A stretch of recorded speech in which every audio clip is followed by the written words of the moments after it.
چطوری؟ آخاله با شکم گوشنه و نونجوی چطوری؟ یعنی پر آدم تنها و دو جا او چطوری؟ شوز بیخوابی تو چال پندامه افتاده بودی، روز با گویاری و دنبال ورزو چطوری؟ او را انداختی به چارجاده و هرزش کردی، با قرولند و بد اخلاقی میرو چطوری؟ فصل بیداری و هنگام تقلاست، ولی بخت شوم من و تو رفته ایده خو چطوری؟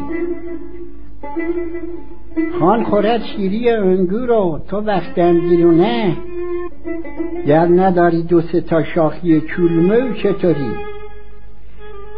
میکند منزل خود گرم به صوفاش و تو با گوین زرد لب و بوته و دمگو چطوری؟ شیر سولت علی اصغر دری باغ ملحدلی، گله داد صاحب و پسین اگه بده تو چطوری؟ حالا خود شکر خدا شده وقت از رو به راه، نون بابلوت به تمن اود به سیبو چطوری؟